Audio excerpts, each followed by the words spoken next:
Assalamualaikum warahmatullahi wabarakatuh. Alhamdulillahi rabbil alamin. Segala puji bagi Allah yang maha menyaksikan, maha dekat, maha mendengar, maha mengetahui segala-galanya. Tidak ada yang tersembunyi bagi Allah, apapun juga. Setiap perbuatan kita disaksikan oleh Allah, tidak ada yang luput. Dan setiap perbuatan ada balasannya. Setiap perbuatan akan kembali kepada kita. Tidak ada yang paling mencelakakan diri kita selain keburukan kita sendiri yang tidak kita segera taubati. Dan tidak ada kebaikan yang dilakukan sekecil apapun kecuali kembali kepada diri kita. Allahumma sholli ala sayyidina Muhammad wa ala alihi wa ashabihi ajma'in. Hadirin sekalian, hidup ini hanya sekali di dunia dan belum tentu panjang umur. Tidak ada jaminan kita akan panjang umur. Olahraga, minum ramuan, apapun tidak jadi jaminan. Setiap hari, setiap waktu, 1001 jalan menuju kematian kita. Di mana saja. Karena mati itu adalah sudah ditetapkan Allah dan kita pasti mati. Benar? Makanya yang disebut akyas, orang yang cerdas, itu bukan orang yang IQ-nya tinggi, bukan orang yang IP-nya 4, bukan. Orang yang cerdas itu aksaruhum lil mauti dzikra. Orang yang paling banyak mengingat mati dan paling baik mempersiapkan untuk kehidupan sesudah mati. Ingat mati itu enak sekali. Orang yang ingat mati, dia akan menggunakan waktunya sangat efektif. Tidak mau sia-sia. Tidak mau menunda-nunda kewajiban. Tidak mau menunda tobat. Karena kalau sudah mati tidak bisa tobat. Tidak mau menganggap remeh maksiat. Karena bisa mati dalam maksiat. Nauzubillah. Tidak mau menyia-nyiakan kebersamaan. Dan orang yang ingat mati karena ingin husnul khotimah, maka setiap waktu hanya kebaikan yang dilakukannya. Husnul khotimah itu akhir yang baik. Jadi kalau ingin jadi orang yang asyik, banyaklah ingat mati. Kenapa jadi horor begini? Ya kan sudah tua katanya, wajar ingat mati. Lah kami masih muda. Emang saudara bakal tua? Adik AA meninggal usia 25. Cucu meninggal usia 2 bulan. Jadi mati itu bisa kapanpun. Ini masa keemasan, bapak-bapak mana acungkan tangan? 1, 2, 3, 4, 5. Mana lagi? Ibu-ibu, masa keemasan, alhamdulillah. Masa keemasan lebih dekat juga, ya. Baik, kali ini kita akan melanjutkan bahasan tentang bagaimana sukses dengan sholat. Wasta'inu bis-sabri was-shalah. Dan jadikanlah sabar dan sholat sebagai penolongmu. Pokoknya kalau kita ingin ditolong Allah, langsung ingat sabar dan sholat. Apa itu sabar?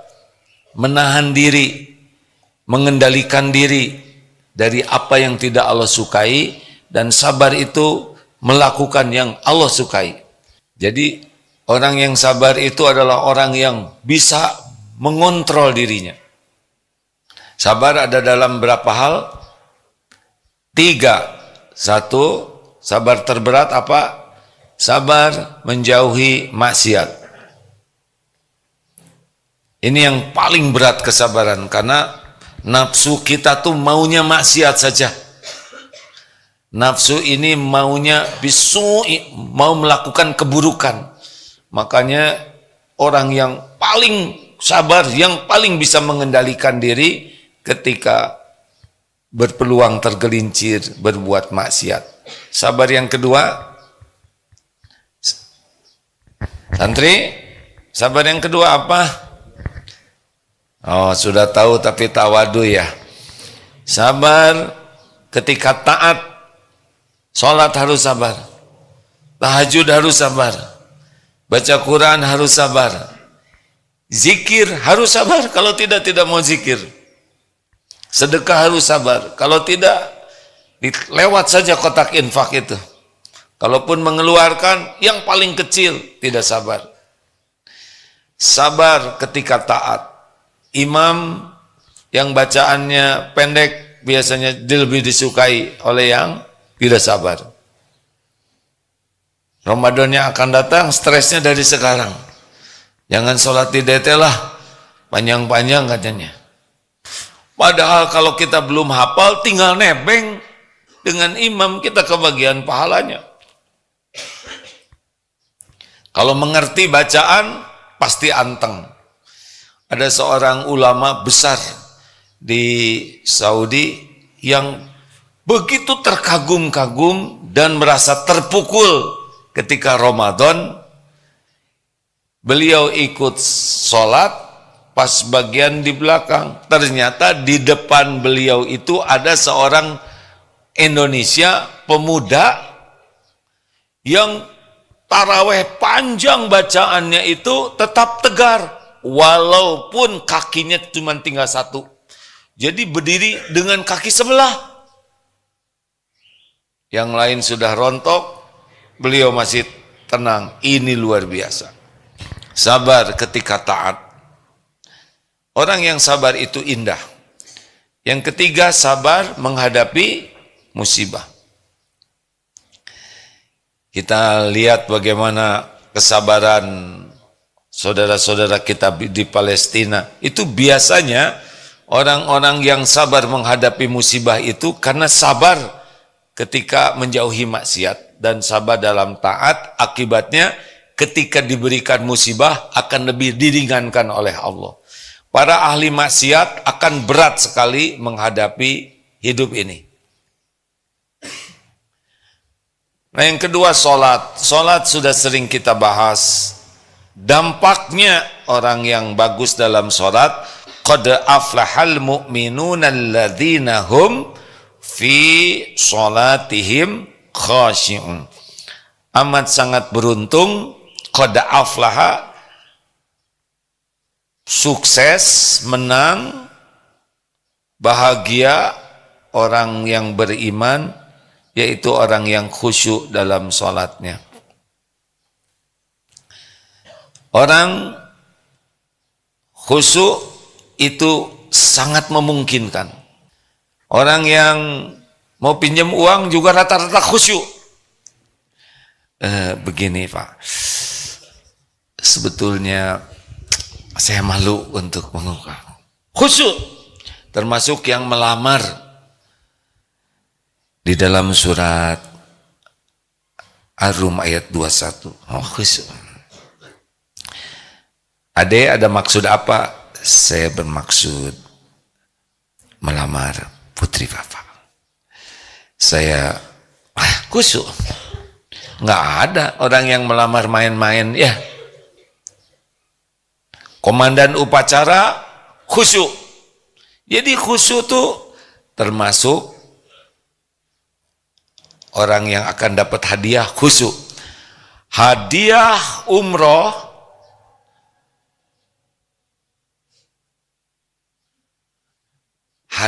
umroh ini akan diberikan kepada khusyuk ya. Jadi khusyuk bukan sesuatu yang tidak mungkin.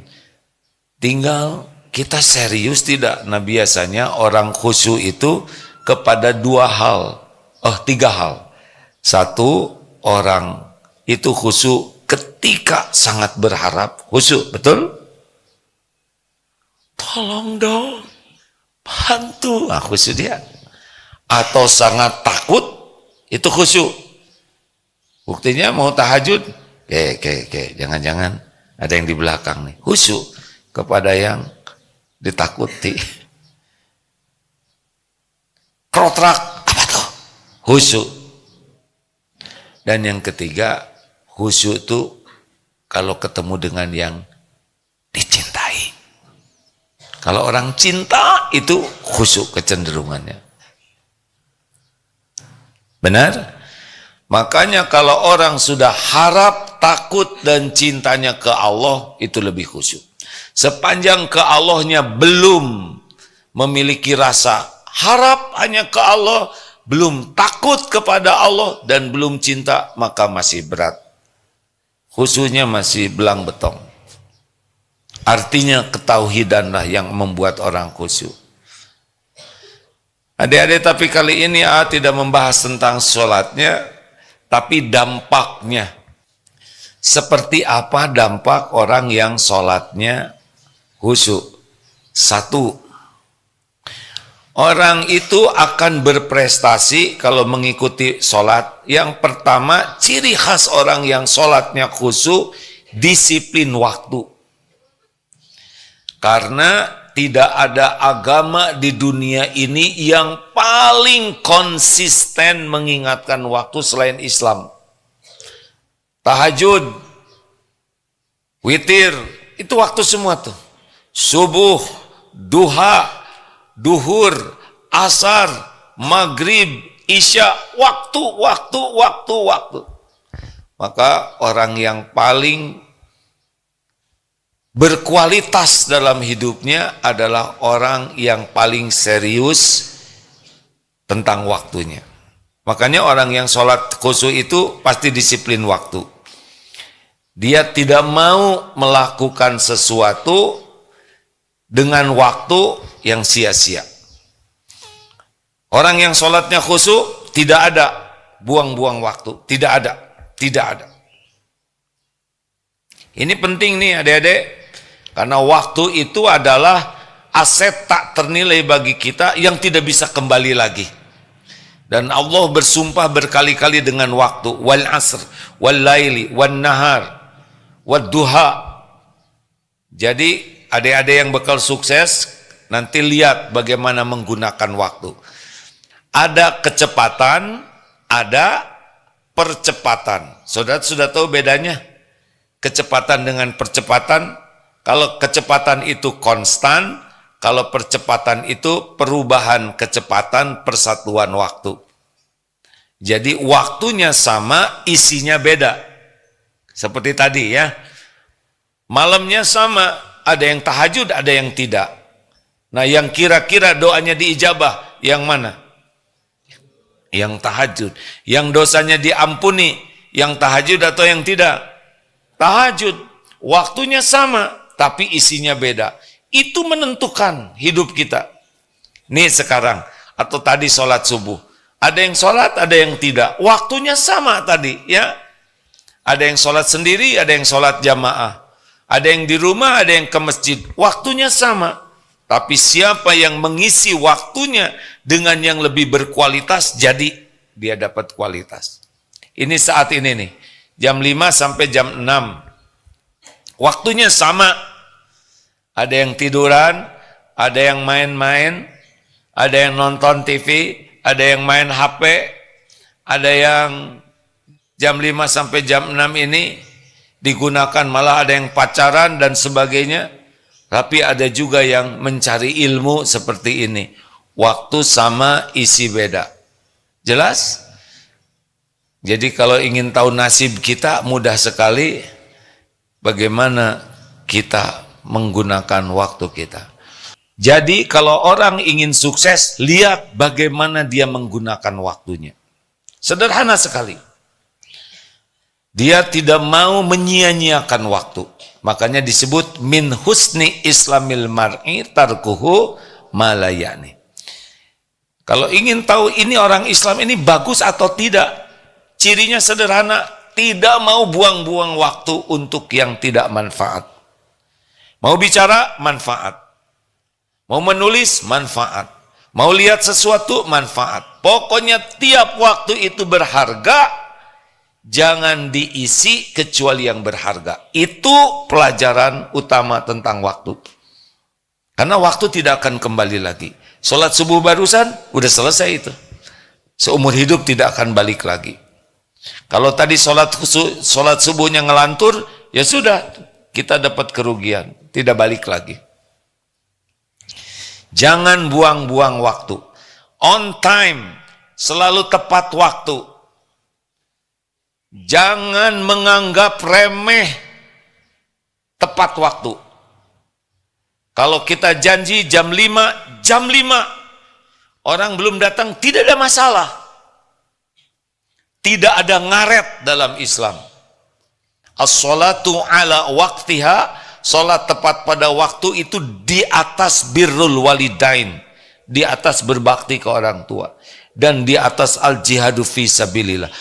Amalan apa yang disukai Allah? As-salatu ala waqtiha, thumma kemudian birrul walidain, thumma kemudian al-jihadu fi sabilillah.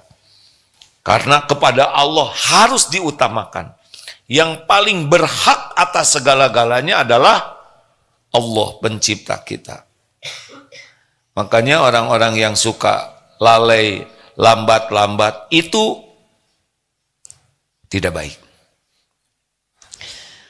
Telat semenit, telat 10 menit, telat 1 jam, telat 1 detik, sama atau tidak? Apa samanya? Telat. Kalau nanti membuat acara, lakukan. Dan supaya on time, harus persiapan dari awal. Bukan datang pada waktunya, tapi persiapan dari awal agar bisa melaksanakan tepat pada waktunya. Bagaimana kalau kita sudah waktunya, tapi tamu kehormatan belum datang? Tidak apa-apa, mulai saja. Husnuzon, mungkin ada kendala macet, mungkin ada masalah yang lebih wajib, tapi kita sudah. Tapi jamaahnya baru sedikit. Kenapa kita harus menzolimi jamaah yang datang tepat waktu hanya karena nunggu yang belum datang? Tidak adil. Yang tepat waktu lebih berhak kita hormati. Catat ini baik-baik ya. Jangan bermain-main dengan tidak on time. Orang yang tidak tepat waktu, dia kurang amanah. Kurang menghargai orang lain. Zolim terhadap janjinya. Akhlak, tepat waktu itu akhlak. Orang yang tidak on time dengan sengaja, itu akhlak yang tidak baik. Kalau kita janji jam 5 datang, tapi orang belum datang, tidak ada masalah. Yang penting kita sudah tepat waktu. Bisa dipahami santri? Kalau ada ustadz yang datangnya telat terus dilaporkan, ini dia mengkhianati amanah, dia tidak menepati janji, dan dia juga berakhlak kurang baik. Tepat waktu. Jadi udah ngunci itu. Ini akhlak Islam. Siap seluruhnya? Kalau ada pengajar di DT yang telat walaupun semenit tanpa alasan, dia guru ini tidak baik, harus diperbaiki. Kecuali ada uzur, ya. Prinsipnya pada diri kita aib kalau kita tidak tepat waktu. Kehormatan bagi kita untuk bisa menepati janji. Siap adik-adik? Bagus. Terus kalau kita bisa cepat, kenapa harus lambat? Contoh jalan. Dari sini jalan ke geger ke pojok sana, kondisi normal itu misalkan kita bisa 5 menit. Lalu kenapa harus 7 menit? Kenapa harus 10 menit? Kenapa jalan harus leha-leha? Kalau kita jalan cepat lebih efektif.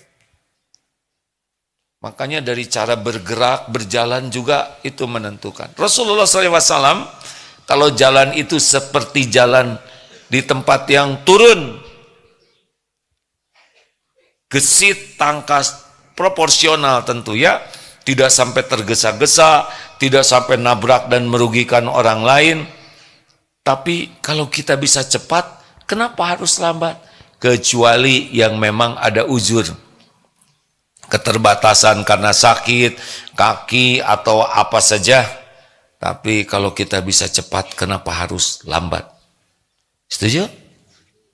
Wah, kalau gitu saya akan ngebut terus. Kalau pembatasan kecepatan motor 60 km per jam, ya sudah cukup segitu. Maksudnya adalah jangan kita menyia-nyiakan waktu. Apalagi yang bisa membuat orang efektif, perencanaan. Orang yang tidak punya rencana baik, detail, biasanya akan buang-buang waktu. Ojan? Orang yang tidak punya rencana yang baik, detail, itu akan buang-buang waktu. Nanti, apalagi ya yang belum, kita harus bawa apa ya? Itu gak ada perencanaan. Makanya kalau orang ingin efektif, selalu punya perencanaan.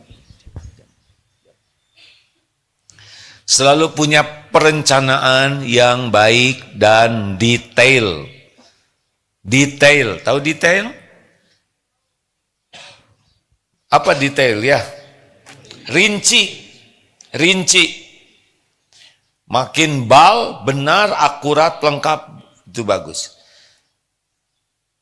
Nanti kelihatan tuh dari cara berjalan, orang itu akan kelihatan.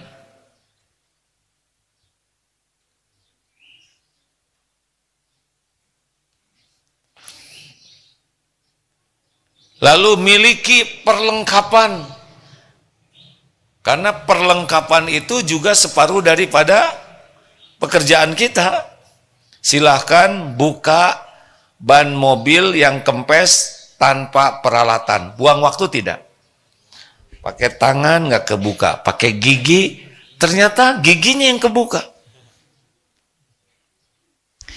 Miliki perlengkapan yang memadai, yang proporsional, itu bagian daripada manajemen waktu. Tetapi perlengkapan yang tidak proporsional itu bisa membuang waktu. Adik-adik tahu nggak rumus sederhana? Makin kita menyukai sesuatu, sebetulnya kita makin disusahkan oleh yang kita sukai. Makin mahal, makin bagus sesuatu, kalau tidak hati-hati, dialah yang akan nyiksa kita. Coba di sini yang paling stres siapa? Yang sepatunya paling bagus, paling mahal, baru, dan belum lunas. Itu nyesek, betul? Ingat terus sekarang dia. Jangan-jangan ada yang tertarik. Jangan-jangan keinjak. Jadi makin kita mencintai barang, ada yang membuat efektif, kita terbantu, ada juga yang barang itu membebani kita. Benar atau benar? Ibu bolehkah punya gelang? Mana kira-kira yang membuat ibu tenang? Gelang berlian yang mahal atau karet gelang? Apa bu? Jawab ibu. Kalau ibu punya gelang, bukan tidak boleh, punya gelang bagus, boleh, sangat boleh. Tapi jangan sampai gelang ini yang membebani kita.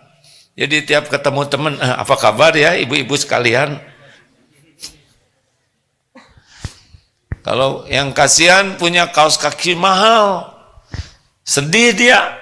Karena sebagian masuk ke dalam sepatu, sebagian ketutup celana. Padahal kaos kaki mahal.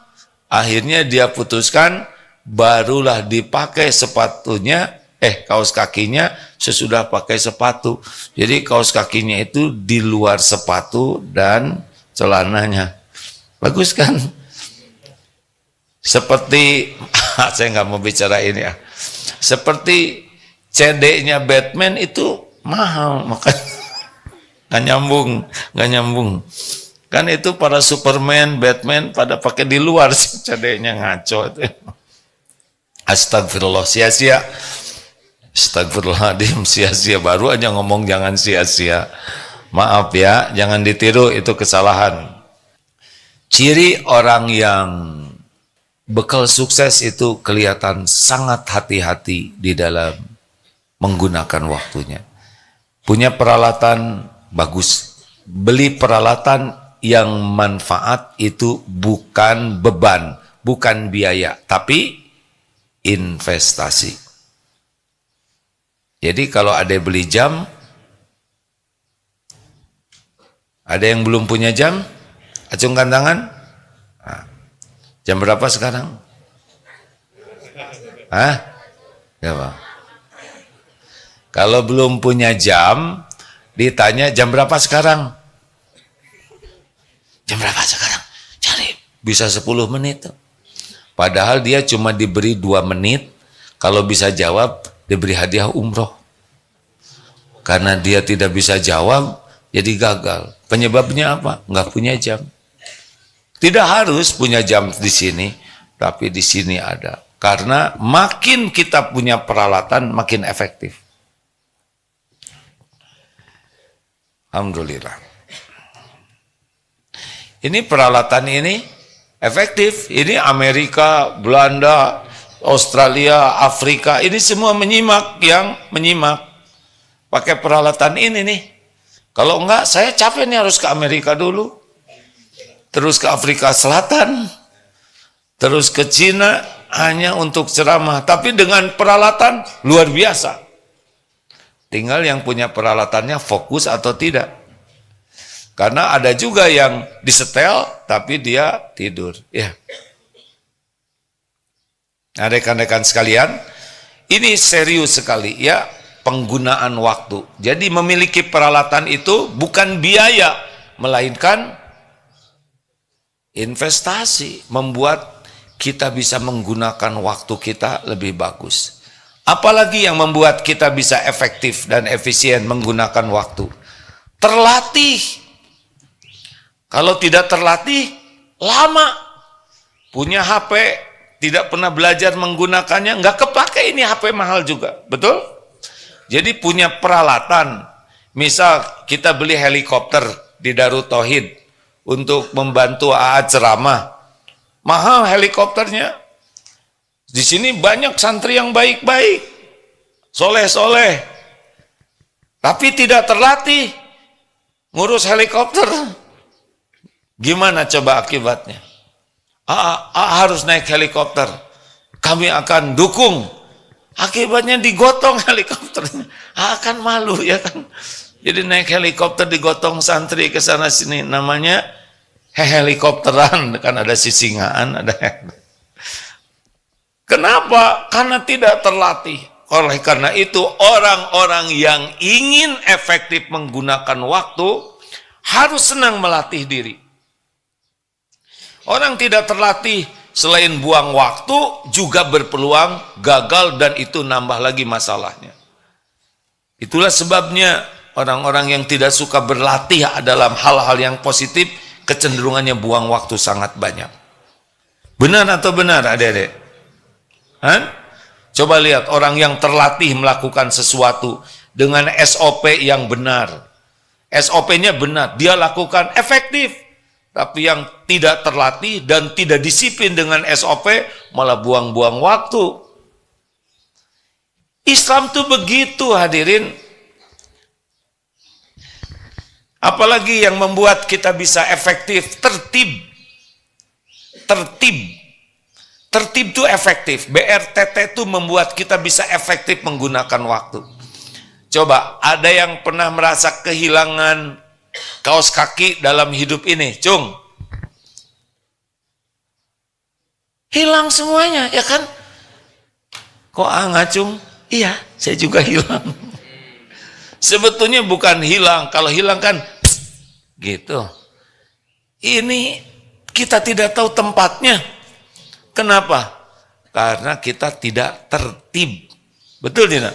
Buka kaos kaki,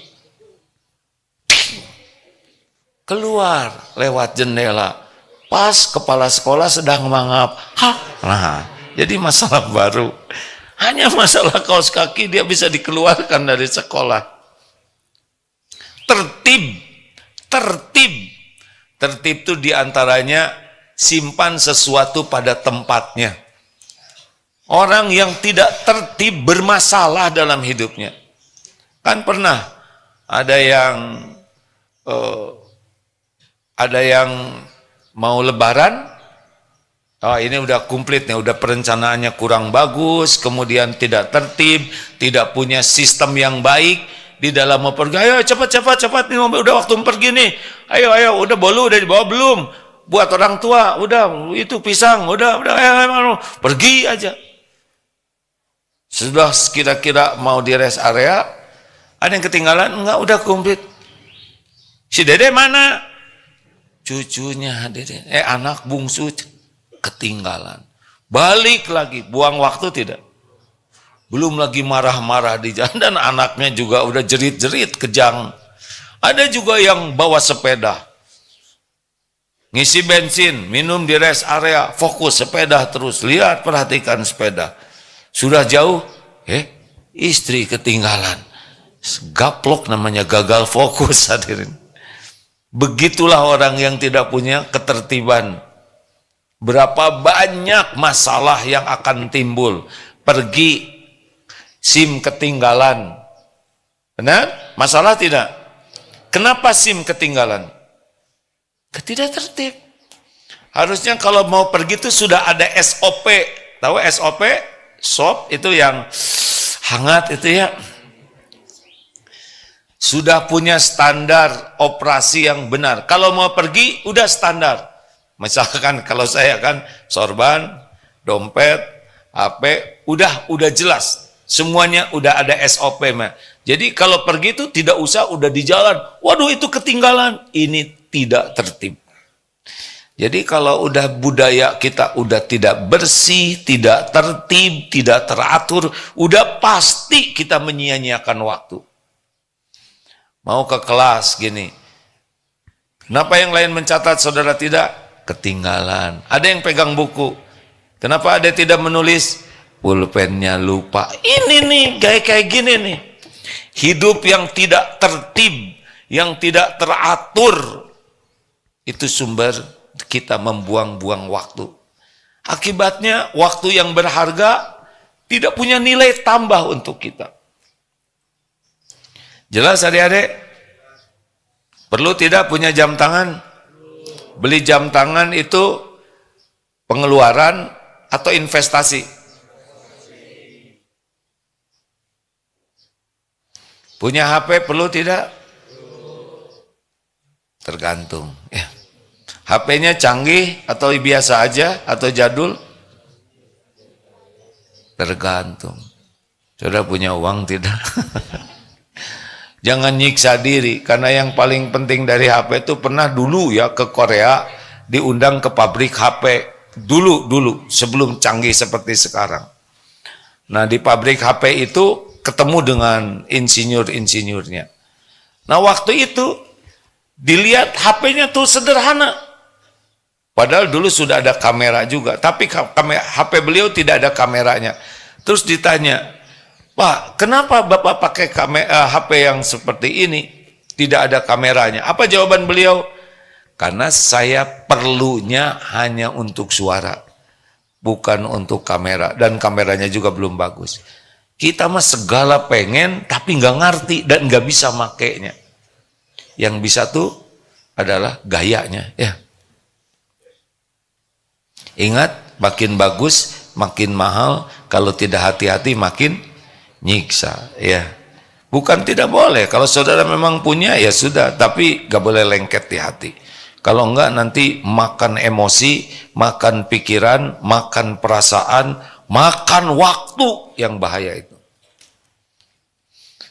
Demikian adik-adik, seluruh santri Darut Tauhid tidak ada toleran ya untuk telat.